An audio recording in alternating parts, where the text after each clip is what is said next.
इस वीडियो की शुरुआत बहुत ही ज़बरदस्त लाइन से करते हैं कि मेहनत इतनी खामोशी से करो कि सफलता शोर मचा दे।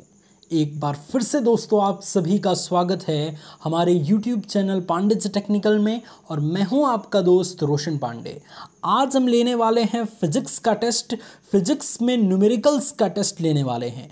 एक्चुअली आज हम आपको 5 न्यूमेरिकल्स ऐसे आपसे पूछेंगे जो आपके एंट्रेंस एग्जामिनेशन में पूछा जा चुका है एंड इस बार के लिए बहुत ज़्यादा इम्पॉर्टेंट है, इसलिए इस वीडियो को लास्ट तक ज़रूर देखिएगा और टेस्ट सीरीज़ को बहुत अच्छे से और ध्यान से समझते हुए ज़रूर चलिएगा। अभी मैं आप सभी से रिक्वेस्ट करना चाहूँगा कि एक कॉपी और एक पेन ले लीजिए जिससे आप सभी क्वेश्चन को आसानी से सॉल्व कर पाएँ और अगर जो क्वेश्चन नहीं आता है उसे अच्छे से समझ पाएँ। ठीक है, तो फटाफट तैयार हैं आप सब एक बार कमेंट में लिख के ज़रूर बताइएगा। चलिए, सबसे पहला क्वेश्चन आपके स्क्रीन पे है जो कि न्यूमेरिकल्स टाइप का है। ये क्वेश्चन ये कह रहा है कि एक विद्युत सर्किट में एक कूलाम आवेश को बिंदु ए से बी तक ले जाने में 1 जूल कार्य करना है तो निम्नलिखित में से संदर्भित है। ये चारों ऑप्शंस में से कौन सा ऑप्शन संदर्भित है, कौन सा ऑप्शन सही है, आपको बताना है। ठीक है, तो सबसे पहले इस क्वेश्चन को सॉल्व कीजिए। बहुत छोटा सा क्वेश्चन है, ये एंट्रेंस एग्जाम में आपका पूछा जा चुका है, इसलिए मैंने इस क्वेश्चन को इंक्लूड किया है। काफ़ी छोटा सा क्वेश्चन है और काफ़ी कम समय लगेगा, तो फटाफट बताइए। आपको 10 सेकंड का टाइमिंग मिलता है। चलिए, सबसे पहले आपको इसी क्वेश्चन को सॉल्व करना है कि एक विद्युत सर्किट में एक कूलाम आवेश को बिंदु ए से बी तक ले जाने में 1 जूल कार्य करना पड़ता है तो निम्नलिखित में संदर्भित है। ये कौन सा कथन आपका सत्य है? एक बार कथन आप जो है वो ऑप्शंस के रूप में देख सकते हैं। ठीक है, चलिए, उम्मीद है कि अभी तक आपने इस क्वेश्चन को सॉल्व कर लिया होगा। अब जो स्टूडेंट्स को इस क्वेश्चन को सॉल्व करने नहीं आता है वो स्टूडेंट सिर्फ यहाँ पे समझें। जिन स्टूडेंट को क्वेश्चन को सॉल्व करना आता है वीडियो को रोक के आप क्वेश्चन को सॉल्व कर सकते हैं। ये वीडियो उन स्टूडेंट्स के लिए यहाँ से शुरू हो रही है जिन स्टूडेंट को ये क्वेश्चन का आंसर नहीं हो रहा है। ठीक है, देखिए, सबसे पहले आपको देखना है कि किस किस चीज़ की वैल्यू दे रखी है। एक कूलाम आवेश, Q का मान दे रखा है 1 कूलाम। ठीक है, चलिए, नेक्स्ट है आपका 1 जूल कार्य करना पड़ता है। W बराबर दे रखा है 1 जूल। तो अब आपको कोई ऐसा फॉर्मूला आपको पता है जिसमें Q और W में रिलेशन हो? जी बिल्कुल, मैंने आपको पढ़ाया है विद्युत धारा के अनुप्रयोग में। V बराबर होता है W बटे में Q। W का मान 1 है, Q का मान भी 1 है, तो 1 में 1 से भाग देंगे तो V बराबर कितना आ जाएगा? 1। और V यानी कि विभवांतर का मात्रक क्या होता है? वोल्ट होता है। तो 1 वोल्ट हमारा जो है वो दोनों सिरों के बीच का विभवांतर यानी कि बिंदु A और बिंदु B तक के बीच के विभवांतर 1 वोल्ट होगा। ठीक है, तो यहाँ पे आप देख सकते हैं कि ऑप्शन नंबर सी बिंदु A और B के बीच का विभवांतर 1 वोल्ट का विभवांतर है। ठीक है, तो इस तरीके से हम बहुत आसानी से निकाल सकते हैं कि कैसे हम चीज़ों को सॉल्व करेंगे। Q का मान दिया गया था, आवेश का मान दिया गया था 1 कूलाम और W का मान दिया गया था 1 जूल। V बराबर होता है W बटे में Q। W का मान 1 रख देंगे, Q का मान 1 रख देंगे तो 1 आ जाएगा और V का मात्रक वोल्ट होता है, तो 1 वोल्ट विभवांतर बिंदु A और B के बीच उत्पन्न हो रहा है, इसलिए ऑप्शन नंबर बी हमारा बिल्कुल करेक्ट आंसर होगा। कुछ भी टाइम लगा, आप एक बार बताइए कितना सिंपल सा क्वेश्चन था। अगर आपको समझ में नहीं आया कमेंट में बताइए, समझ में आ गया तो ये भी लिखिए कि सर समझ में आ गया। चलिए बढ़ें अब नेक्स्ट क्वेश्चन की तरफ। एक बार फटाफट लिखिए कमेंट सेक्शन में, नेक्स्ट क्वेश्चन की तरफ चला जाए। चलिए नेक्स्ट क्वेश्चन के बारे में बात करते हैं। नेक्स्ट क्वेश्चन हमारा स्क्रीन पे कुछ इस तरीके से है, फटाफट इसे सॉल्व कीजिए जिन स्टूडेंट को इस क्वेश्चन को सॉल्व करना आता है। ठीक है, और जिन स्टूडेंट को नहीं आता है अभी 1 मिनट के बाद मैं इस क्वेश्चन का सॉल्यूशन आपको बताने वाला हूं, तो वीडियो में लास्ट तक बने रहें। देखिए, वायु में 750 नैनोमीटर तरंगदैर्घ्य वाला एक प्रकाश 1.5 अपवर्तनांक वाले कांच की स्लैब में प्रवेश करता है। प्रकाश की तरंगदैर्घ्य में लगभग परिवर्तन होगा। ठीक है, यहाँ पे ऑप्शंस यहाँ पे आपको नज़र आ रहे हैं, सारे ऑप्शन नैनोमीटर में ही हैं, तो इसीलिए इस नैनोमीटर को आप मीटर में चेंज करने की कोशिश न कीजिएगा। ठीक है, ज्यों का त्यों आपको इसको ऐसे ही रखना है। उसके बाद सॉल्यूशन कीजिए। वायु में 750 नैनोमीटर तरंगदैर्घ्य वाला एक प्रकाश 1.5 अपवर्तनांक वाले कांच की स्लैब में प्रवेश करता है। प्रकाश की तरंगदैर्ध्य में लगभग परिवर्तन कितना होगा। चलिए फटाफट आंसर बताइए कि कौन सा ऑप्शन करेक्ट आंसर होगा। अब चलिए, अब यहाँ से उन स्टूडेंट्स के लिए वीडियो प्रारंभ होता है जिन स्टूडेंट को ये क्वेश्चन का आंसर नहीं पता है। ठीक है, कैसे सॉल्व करते हैं देखिए। इसके लिए यहाँ पे आप देख सकते हैं इसका सोल्यूशन, एक फॉर्मूला होता है n बराबर लेमडा बटे में लेमडा डैश। ठीक है, ये लेमडा जो कि दिया गया है, जो कि प्रकाश का तरंगदैर्ध्य किसी भी वायु में माध्यम में किसी भी माध्यम में दिया गया है, यानी कि वायु में प्रकाश की तरंगदैर्ध्य बटे में जिस माध्यम में वो प्रकाश प्रवेश करता है उस माध्यम में प्रकाश की तरंगदैर्ध्य बराबर क्या होता है, अपवर्तनांक। तो n बराबर ये फॉर्मूला याद रख लीजिएगा, लेमडा बटे में लेमडा डैश।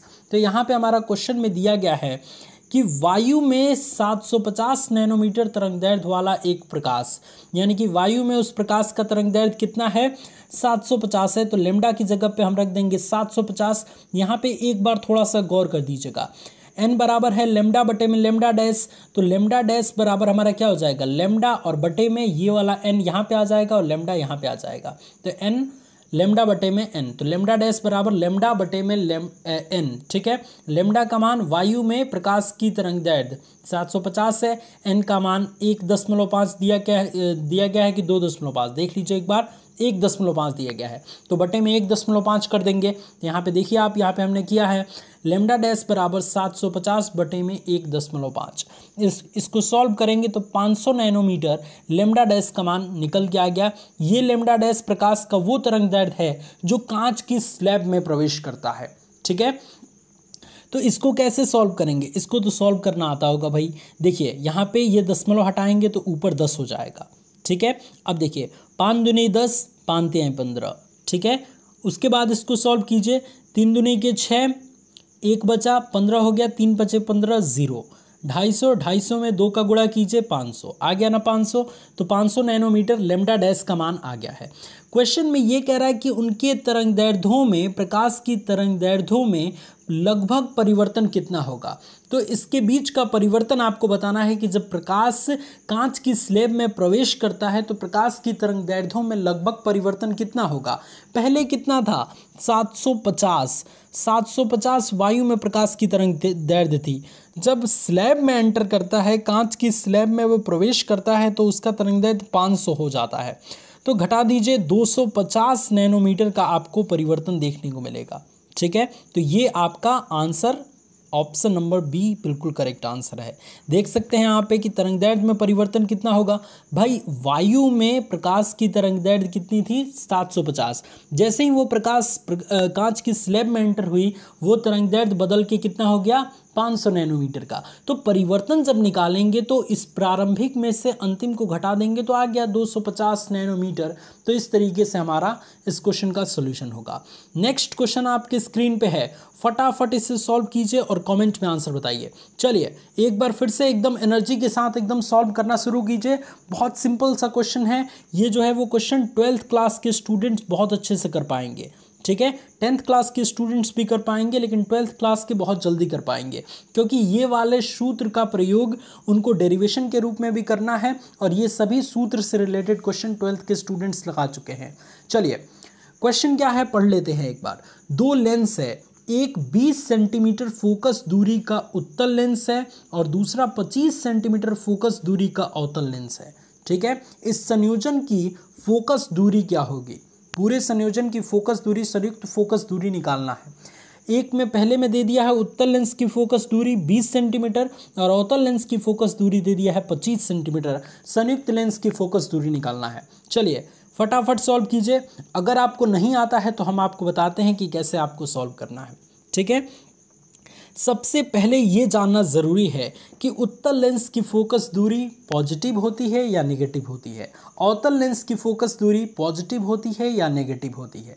ये चीज़ जानना बहुत ज़रूरी है। तो देखिए उत्तल लेंस की जो फोकस दूरी होती है वो पॉजिटिव होती है और अवतल लेंस की फोकस दूरी नेगेटिव होती है। अगर इसमें कोई भी कन्फ्यूज़न है कि सर हम भूल जाते हैं, तो देखिए साहब, ये उत्तल लेंस है, ठीक है, इसमें फोकस किधर रहता है, ये यहाँ से अगर हम एक रेखा खींचें तो इस रेखा के यानी कि इस पूरे एक्सिस के राइट साइड में रहता है फोकस। क्योंकि मान लीजिए यहाँ पे कोई वस्तु रखा गया है, परावर्तन के पश्चात किरणें इस तरीके से मुड़ती हैं, तो यानी कि फोकस यहाँ पे है। ठीक है। ये फोकस, मेन फोकस आपका यहाँ पे है। तो ये क्या है, ये मुख्य जो ये प्रिंसिपल लाइन है, ये लाइन जो है वो जो एक्सिस है हॉरिजॉन्टल वर्टिकल एक्सिस से राइट साइड की तरफ है। और जब राइट साइड फोकस है ना, तो फोकस का मान क्या हो जाएगा, हमेशा पॉजिटिव हो जाएगा। ठीक है। अब यहाँ पे अगर हम अवतल लेंस के बारे में बात करेंगे तो अवतल लेंस में ऐसा नहीं होता है। अवतल लेंस में अगर यहाँ पे हम रखेंगे तो इस तरीके से ये परावर्तित होके कुछ इस तरीके से निकल जाएगा। ठीक है। लेकिन यहाँ पे किरणें इस तरीके से आके मिल जाएंगी। तो फोकस यहाँ पे अगर हम एक वर्टिकल लाइन खींचे तो ये क्या है, वर्टिकल लाइन के लेफ्ट में है। तो जब लेफ्ट में रहता है तो फोकस क्या होता है, निगेटिव होता है। ये चीज़ ध्यान रखेंगे। तो उत्तल लेंस की फोकस दूरी क्या होगी, पॉजिटिव होगी, और अवतल लेंस की फोकस दूरी क्या होगी, निगेटिव होगी। तो इसमें कन्फ्यूज़न होने की ज़रूरत नहीं है। डायग्राम की मदद से मैंने आपको बता दिया है कैसे होती है, क्यों होती है। ठीक है। तो क्वेश्चन में ये दिया गया है कि 20 सेंटीमीटर फोकस दूरी का उत्तल लेंस है, यानी कि फोकस दूरी पॉजिटिव होगी। तो F1 बराबर हमने लिख दिया +20। ठीक है, +20। अब दूसरा दिया गया है कि 25 सेंटीमीटर फोकस दूरी का अवतल लेंस, तो F2 बराबर हो गया -25। माइनस यहाँ पे नहीं लिखेगा, आपको यहाँ पे देखना है कि अवतल लेंस है तो माइनस हो जाएगा। ठीक है। तो हमने ये दोनों वैल्यूज़ को यहाँ पे नोट कर लिया इस तरीके से। अब एक फॉर्मूला होता है जो कि आपको 12th क्लास में इसका डेरिवेशन भी पढ़ना है कि 1/f बराबर 1/f1 + 1/f2। ठीक है। F1 F2 का मान रख दीजिए। F1 का मान रखा है 20 और F2 का मान -25। आप इसका बटे का घटाना कर लीजिए। आप देखेंगे कि इसका जो बटे का घटाना करेंगे तो एलसीएम आपका 100 हो जाएगा। 20 × 25 100, 25 चौको 100, 5 में से 4 गया 1/100। 1/100 आपका 1/f की जगह पे आ जाएगा। तो 1/f बराबर 1/100। तो f बराबर कितना हो जाएगा, क्रॉस मल्टीप्लाई करेंगे तो 100 सेंटीमीटर आपका आंसर निकल के आ जाएगा। तो बहुत सिंपल सा है, कोई दिक्कत वाली बात नहीं है। यहाँ पे देख सकते हैं आपके ऑप्शन नंबर बी बिल्कुल करेक्ट आंसर है। समझ आया कि नहीं, समझ आया कि नहीं आपको, आप हमें कमेंट में ज़रूर बताइए। देखिए, आपको समझ नहीं आएगा तो कोई फ़ायदा नहीं है हमें पढ़ाने का। हम इसलिए आपको चिल्ला चिल्ला के पढ़ा रहे हैं ताकि आपको अच्छे से समझ आ पाए। भाई देखिए, ये F1 का मान दिया है, ये F2 का मान दिया है, और संयोजन की पूरी की फोकस दूरी पूछ रहा है। 1/f बराबर होता है 1/f1 + 1/f2। सिर्फ इसी फॉर्मूले पे आपको रख देना है, बस माइनस का ध्यान रखना है कि कहाँ माइनस होगा कहाँ प्लस होगा। ठीक है। उत्तल लेंस है, फोकस दूरी प्लस में ली जाएगी। अवतल लेंस है, फोकस दूरी ली जाएगी माइनस में। ये चीज़ हमेशा ध्यान में रखें, और इस चीज़ को ना हो तो लिख भी लीजिए। ठीक है। चलिए साहब, आगे बढ़ते हैं और नेक्स्ट क्वेश्चन के बारे में बात करते हैं। नेक्स्ट क्वेश्चन आपके स्क्रीन पे है। मैंने ये क्वेश्चन पर्सनली आपसे करवाया है विद्युत धारा के अनुप्रयोग, applications of electric current chapter पढ़ाते समय। इसको सॉल्व करना है, बताना है आंसर क्या होगा। इसे देख के ही आप बता सकते हैं, वैल्यू मैंने रटवाया था आपको। ठीक है। क्या है क्वेश्चन कि एक विद्युत हीटर को 1 किलोवाट दर्शाया गया है। एक विद्युत हीटर को 1 किलोवाट द्वारा दर्शाया गया है। प्रति घंटा उत्पादित ऊष्मा होगी, यानी कि प्रति घंटा में, 1 घंटे में कितनी ऊष्मा उत्पादित होगी अगर एक विद्युत हीटर में जो है वो 1 किलोवाट उसका शक्ति जो है वो दर्शाया गया है। तो ठीक है, फटाफट बताइए क्या होगा। ऑप्शन बताइए कि कौन सा ऑप्शन करेक्ट होगा। ऑप्शन ए होगा, ऑप्शन बी होगा, ऑप्शन सी होगा, ऑप्शन डी होगा, कौन सा होगा, जल्दी बताइए। चलिए जल्दी बताइए, टाइम नहीं है बिल्कुल। ये सारी चीज़ें मैंने आपको पढ़ा रखी हैं। अगर आपको देखना है तो हमारे चैनल में जाइए, प्लेलिस्ट के ऑप्शन पे क्लिक करके chapter wise study physics, chemistry, mathematics तीनों की कराई गई हैं। आप तीनों की जाके देख सकते हैं। आप पढ़ते नहीं हैं, जब एग्ज़ाम एक ही बार आ जाएगा तो फिर बहुत पछताना पड़ेगा। इसलिए अभी से प्रैक्टिस कीजिए। लॉकडाउन का माहौल चल रहा है, आपके पास बहुत ज़्यादा समय है, दिन भर आप खाली रह रहे हैं। कम से कम 5 घंटे से 6 घंटे आपको रेगुलर पढ़ना ही पढ़ना है अगर एंट्रेंस एग्जामिनेशन में आप 250+ नंबर लाना चाहते हैं। ठीक है, ये बात गांठ में बांध लीजिए और पढ़ाई स्टार्ट कर दीजिए। चलिए, उम्मीद करते हैं कि अभी तक आपने आंसर बता दिया होगा। देखिए, एक फॉर्मूला मैंने आपको बताया था, W बराबर होता है P × T। अब आप कहेंगे कहाँ से साहब, इसके लिए आपको चैप्टर देखना होगा। P बराबर होता है क्या, W बटे में T, कार्य करने की दर शक्ति कहलाती है। P बराबर W बटा T, तो W बराबर क्या हो जाएगा, P into T, cross multiply करेंगे तो वही तो लिखा मैंने, W बराबर P इंटू टी। अब क्या हम इसको लिख सकते हैं, H बराबर P इंटू टी लिख सकते हैं, बिल्कुल लिख सकते हैं भैया। क्यों, क्योंकि उष्मा, कितनी उष्मा उत्पादित होगी, उष्मा क्या है, एक प्रकार की ऊर्जा है, तो इसको हम इस तरीके से भी लिख सकते हैं। ठीक है, P का मान कितना दिया गया है, 1 किलोवाट दिया गया है। T का मान कितना दिया गया है, 1 घंटे दिया गया है। फटाफट सॉल्व कर लेते हैं। H बराबर क्या हो गया, P इंटू टी। P बराबर कितना दिया है, 1 किलोवाट, 1 किलोवाट बराबर 1000 वाट होता है, तो वाट में हमने कन्वर्ट कर लिया, इंटू 1 घंटा दिया है, तो घंटे को सेकंड में कन्वर्ट कीजिए तो 60 मिनट 60 सेकंड। ठीक है, 6 का 36, 3600 हो गया, गुणे 10 की घात कितना हो गया, ये 3, 36 गुणे 10 की घात 3। देखते हैं कि कोई ऑप्शन दिया है, 36 गुणे 10 की घात 3 जूल, बिल्कुल करेक्ट आंसर है। या फिर आप इसको कंफ्यूज करने के लिए आपको ये भी दे सकता है कि 3.6 गुणे 10 पे पावर 6 जूल, तो बिल्कुल कंफ्यूज होने की ज़रूरत नहीं है। ये अगर ऑप्शन दिया रहेगा तो आप इस पर टिक करेंगे। ठीक है, तो यहाँ पे चूंकि दिया गया है 3600 गुणे 10 पे पावर 3 जूल, तो बिल्कुल करेक्ट आंसर है। कैसे सॉल्व करेंगे मैंने आपको बता दिया। ठीक है ना, चलिए ज़्यादा डिटेल इस चैप्टर के बारे में जानना चाहते हैं, एप्लीकेशंस ऑफ इलेक्ट्रिक करंट, विद्युत धारा का अनुप्रयोग, तो आप हमारी प्लेलिस्ट जरूर चेक कीजिए, वहाँ से आप स्टडी ज़रूर कीजिए। बिल्कुल सारी चीज़ें फ्री में बताई जा रही हैं, लेने में आपको दिक्कत है। आपको कम से कम रोज़ जो है वो आपको 5 से 6 घंटे पढ़ाई करनी चाहिए, ऑनलाइन ऑफलाइन दोनों मिला के। आप ये भी नहीं करते, आपसे क्वेश्चन सॉल्व नहीं हो रहा। आपसे अगर क्वेश्चन सॉल्व हो रहा है तो बहुत अच्छी बात है, वेरी गुड। आप इसी तरीके से मेहनत कीजिए, डेफिनेटली आपका बहुत अच्छा नंबर आने वाला है, बहुत ज़बरदस्त प्रदर्शन करने वाले हैं। लेकिन अभी तक जो संभले नहीं हैं वो संभल जाएं और अच्छे से स्टडी करें। चलिए आज के इस लास्ट क्वेश्चन को आपके स्क्रीन पे रखते हैं। आपके स्क्रीन पे ये लास्ट क्वेश्चन है कि 15 सेंटीमीटर फोकस दूरी वाले अवतल दर्पण से 20 सेंटीमीटर की दूरी पर 5 सेंटीमीटर की ऊंचाई वाला एक वस्तु रखी है, प्रतिबिंब की प्रकृति क्या है। केवल आपको बताना है, कोई वैल्यू नहीं निकालना है, केवल आपको बताना है, वैल्यू ऑप्शन में दिया ही नहीं है, केवल आपको बताना है कि प्रतिबिंब की प्रकृति क्या होगी। ठीक है, मैं आपको बता रहा हूँ कि किस तरीके से आपको निकालना है। जो जो वैल्यू दी गई है नोट कीजिए फटाफट। ठीक है, कैसे नोट करेंगे, 15 सेंटीमीटर फोकस दूरी वाले अवतल दर्पण, मिरर कह रहा है। ठीक है, कॉनकेव मिरर यानी कि अवतल दर्पण की फोकस दूरी क्या होती है, मान लीजिए आपने भूल गया।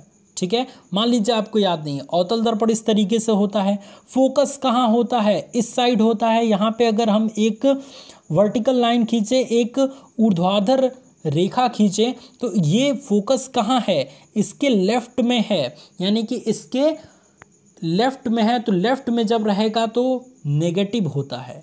ठीक है, और जब इधर राइट में रहता है तो पॉजिटिव होता है। ठीक है, तो अवतल दर्पण की फोकस दूरी क्या हो जाएगी, नेगेटिव हो जाएगी, -15 सेंटीमीटर हो गया। ठीक है, अब ये दर्पण से 20 सेंटीमीटर दूरी पर 5 सेंटीमीटर ऊंचाई वाली एक वस्तु रखी गई है। दर्पण से वस्तु तक की दूरी को u से डिनोट करते हैं और इसका मान हमेशा नेगेटिव होता है, तो u बराबर -20 हम इसी तरीके से ले लेंगे सेंटीमीटर। ठीक है, ये 5 सेंटीमीटर क्या है, ऑब्जेक्ट की लंबाई है, o बराबर 5 सेंटीमीटर। ये 3 चीज़ हमको दिया गया है, प्रतिबिंब की प्रकृति पूछ रहा है। बड़ा सिंपल सा है भैया, कैसे, आइए देखते हैं। चलिए यहाँ पे देखिए, ये तीनों चीज़ें हमने उतार ली, O बराबर 5 सेंटीमीटर, U बराबर -20 सेंटीमीटर और F बराबर -15 सेंटीमीटर। ठीक है, इस वीडियो के माध्यम से काफ़ी सारी चीज़ें सीखने को मिली होंगी, इसलिए समय पे ना जाइएगा। समय आपको 30 मिनट ही क्यों ना लगा, लेकिन अगर चीज़ें सीखने को मिली तो 30 मिनट हमारा बहुत अच्छे तरीके से यूज हो गया। ठीक है, चलिए, एक दर्पण सूत्र होता है 1/f = 1/v + 1/u। लेंस के केस में यहाँ पे माइनस हो जाता है, लेकिन दर्पण जब मिरर का प्रयोग करेंगे तो 1/f = 1/v + 1/u हो जाएगा। ठीक है, इसमें आपको सभी वैल्यूज़ को रख देना है, f की वैल्यू को, u की वैल्यू को रख देना है, v की वैल्यू आपको निकल के आ जाएगी। कैसे करेंगे साहब, आइए देखते हैं। देखिए यहाँ पे हम लिख देंगे 1/f की जगह पे 1/-15 बराबर 1/v और -1/20। ठीक है। अब इस वाले को 1/20 को इधर पक्षांतर करेंगे तो ये माइनस क्या हो जाएगा, प्लस हो जाएगा। तो 1/v बराबर क्या हो जाएगा, 1/20 और माइनस 1/15। जब आप इसका एलसीएम लेंगे तो 60 हो जाएगा। 20 तरीके 60, 15 चौको 60, 3 में से 4 गया, -1/60, ठीक है। -1/60 किसके बराबर हो गया, 1/v के बराबर। 1/v बराबर -1/60। इसका क्रॉस मल्टीप्लाई करेंगे तो v बराबर क्या आ जाएगा, -60 आ जाएगा। आप यहाँ पे देखेंगे कि नीचे की तरफ v बराबर -60 आया है, ठीक है। ये v में माइनस आया है, माइनस का मतलब क्या है, प्रतिबिंब उल्टा बनेगा। क्या बनेगा, उल्टा बनेगा, नीचे की तरफ बनेगा, ठीक है। v का मान नेगेटिव आया है, 60 आया है, ठीक है, 60 आया है। इसका मतलब क्या है, किरण आरेख बनाना आपको आना चाहिए। जैसे कि देखिए, मान लीजिए ये एक अवतल दर्पण है, इस तरीके से हमने एक बना लिया। अगर वस्तु, दर्पण से वस्तु की लंबाई को u कहते हैं, कितनी दूरी पे है, 20 सेंटीमीटर, माइनस में है यानी कि इस साइड हम चलेंगे, ठीक है। तो 20 सेंटीमीटर की दूरी पे यहाँ पे मान लीजिए हमने उस वस्तु को रखा है, यहाँ से यहाँ तक का डिस्टेंस 20 सेंटीमीटर है, ठीक है। फोकस दूरी 15 है, तो 15 यहाँ पे हम मान लेते हैं कि यहाँ तक, यहाँ से लेके यहाँ तक की दूरी को 15 हमने मान लिया, ये फोकस है, ठीक है। वस्तु यहाँ पे रखी गई है। प्रतिबिंब की लंबाई v बराबर -60 आया है। 60 का मतलब क्या, यहाँ पे प्रतिबिंब है। तो प्रतिबिंब जब वक्रता केंद्र से दूर होता है, प्रतिबिंब कब, देखिए इस स्थिति में एक चीज़ आपको समझनी ज़रूरी है, v का मान -60 आया है। एक फॉर्मूला आपके लिए होता है, उसके बाद आप डायग्राम की मदद से समझेंगे तो आपको बहुत आसानी होगी। एक फॉर्मूला होता है कि m बराबर आवर्धन बराबर -v/u बराबर I/o, ठीक है, I/o, यानी कि -v/u बराबर I/o। तो इसमें क्या क्या चीज़ें दे रखी है, v का मान आपने निकाल रखा है, u का मान पता है और o का मान पता है, i का मान निकाल लेंगे। तो i का मान निकालेंगे जब, इसमें रखिए v का मान -60 रखिए, माइनस फॉर्मूले में है तो माइनस माइनस ये प्लस हो जाएगा, और ये -20 u का मान रख दिया बराबर i, और बटे में o का मान 5 सेंटीमीटर है तो 5 हमने रख दिया, ठीक है। अब इसको सॉल्व करेंगे तो 20 तरीके 60 आ जाएगा, -3 बराबर i बटे में 5। अब इस 5 का गुणा इसमें करेंगे तो i बराबर -15 आ गया, i बराबर -15 आ गया। o बराबर क्या था, o बराबर आपका 5 था, यानी कि ऑब्जेक्ट की लंबाई, वस्तु की लंबाई से प्रतिबिंब की लंबाई बड़ा है, ठीक है। तो वो कह रहा है क्वेश्चन में कि प्रतिबिंब की प्रकृति क्या होगी, प्रतिबिंब की प्रकृति क्या होगी। तो सबसे पहला तो देखिए कि बड़ा कहीं लिखा है, ये तीनों में छोटा लिखा है, और हमारा प्रतिबिंब की प्रकृति आ रहा है कि प्रतिबिंब वस्तु से बड़ा है, यानी कि हम होशियार अगर होंगे तो बिल्कुल भी और चीज़ों पे ध्यान नहीं देंगे, ऑप्शन नंबर ए टिक कर देंगे, क्योंकि बड़ा ऑप्शन एक ही है और बाकी सब में क्या है, छोटा छोटा है। छोटा हमारा प्रतिबिंब की लंबाई है नहीं, क्योंकि i बराबर 15 आ रहा है और o बराबर 5 दिया है, यानी कि प्रतिबिंब की लंबाई बड़ी है, तो ये बड़ा ऑप्शन हो जाएगा। इसके अलावा मान लीजिए ये भी नहीं आता आपको, उल्टा बन रहा है, तो v बराबर क्या आया था, -60 मान आया था। तो v बराबर -60 का मतलब क्या है, प्रतिबिंब उल्टा बन रहा है। ये माइनस चिन्ह यही प्रदर्शित करता है कि प्रतिबिंब उल्टा बन रहा है। उल्टा सिर्फ इसमें है और इसमें है, ठीक है। तो या तो ऑप्शन ए होगा या तो ऑप्शन सी होगा। मैं पहचानना बता रहा हूँ कि कैसे आप पहचानेंगे, ठीक है।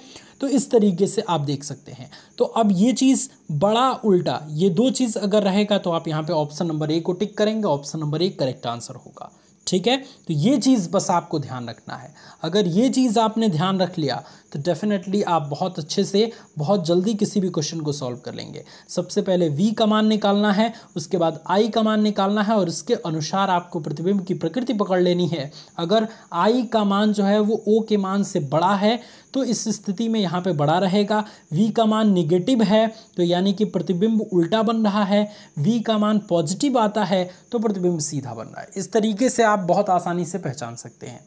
तो आई थिंक आज की इस वीडियो के माध्यम से काफ़ी सारी चीज़ें आपको सीखने को मिली होंगी और काफ़ी सारी चीज़ें आप इस वीडियो के माध्यम से सीख सके होंगे। अगर इस वीडियो को आपको अच्छा लगा, ये वीडियो आपको, अगर हमारे द्वारा बताई गई सारी बातें आपको पसंद आई और ये वीडियो लेक्चर अच्छा लगा तो इस वीडियो को लाइक कीजिए, अपने दोस्तों में शेयर कीजिए और इस वीडियो के बारे में अपनी राय हमें कॉमेंट सेक्शन में ज़रूर बताइए। इतना आप सभी के लिए मेहनत करते हैं तो एक छोटी सी जिम्मेदारी आपकी बनती है कि इसे अपने सभी दोस्तों तक पहुँचाएँ। अभी शेयर कीजिए, तुरंत अभी शेयर के बटन पर क्लिक कीजिए, वीडियो को सबसे पहले लाइक कीजिए, उसके बाद शेयर के बटन पर क्लिक करके अपने सभी दोस्तों में शेयर कीजिए। ऐसे ही वीडियो रोज़ देखना चाहते हैं, चैनल को सब्सक्राइब एक बार कर लीजिए और नोटिफिकेशन बेल आइकन को हिट कर लीजिए। आपका बहुत बहुत धन्यवाद इस वीडियो को देखने के लिए।